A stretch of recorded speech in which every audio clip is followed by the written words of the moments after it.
Hi, I'm Rebecca Johnson, and this is my family tree. My parents were Brenda Watson and Thomas Watson. My mom's maiden name was Seal, and her parents were Ruth Seal and Lawton Seal. Ruth's maiden name was Sisson, and her parents were Clara May Sisson and Forrest Sisson. Clara, who my daughter was actually named after, my oldest daughter was named after Clara. Her maiden name was Parker, and her parents were Mary Olive Parker and James W. Parker. Mary Olive's her maiden name was Waltz. My great grandfather, Forrest Sisson's parents were Margaret Sisson Merriman and Samuel Sisson, both born in the 1800s.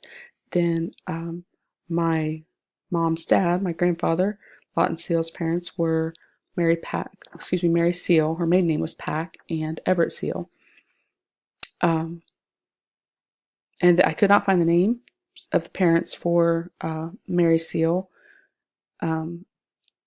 in time for this assignment, but it is believed that her mother's mother was full-blooded Blackfoot Indian, or Native American is probably the more correct thing to say.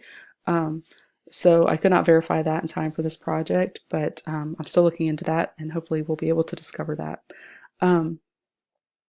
Then looking at my dad's side, Thomas Watson, his parents were Patsy Centers and Lowell Watson. They were married at one time, and then my grandmother remarried, and her new married name was Centers. Her maiden name was Preston, and her parents were Dorothy Thompson Shears Preston and Milburn Ralph Preston. The reason for so many last names on Dorothy was that she was adopted. Her biological parents were Thompson. Her adoptive parents were Mabel Claudia Shears and William James Shears. Funny fact about William Shears is he was a barber. His name is Shears. Thought that was kind of funny. Then my dad's parents, so my dad's dad, Lowell Watson, my grandfather, who actually died of cancer when I was in 5th grade. It was a rare form of cancer. He was really young to have that. His parents were Etta Watson and Talmadge Watson. Interesting fact about my dad's mom, she was born in a home on Riverside Drive in Cincinnati, Ohio. And most of my dad's family hailed from the Cincinnati area. You can see my grandfather was born in Kentucky, but my whole life he lived in Cincinnati. I didn't know he was born in Kentucky. And interesting, I was born in Indiana. However, my whole life lived in Cincinnati till I got married and moved on. As far as education goes in my family, I thought it was interesting that my maternal grandfather only had an 8th grade education. He had to leave school and work during the Depression. And the irony is that he was very wealthy, even by today's standards, more well-to-do than any of the college grads in our family. And it's just crazy how the economy shifts over time. As far as occupation and work, there were lots of craftsmen in our family and military, factory, and small business owners.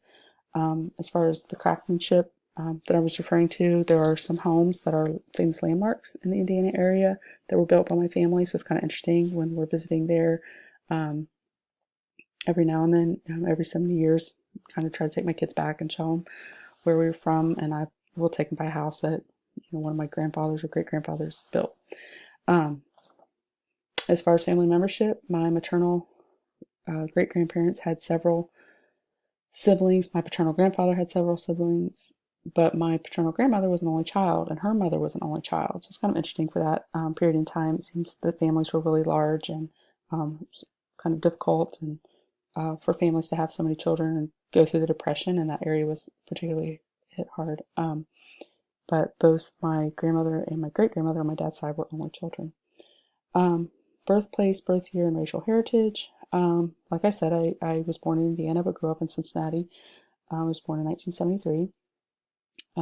I can find mostly white European descent in my family history, except for the one great-great-grandmother I mentioned who is considered full-blooded Native American, and I'm still working to verify that and find out more about that.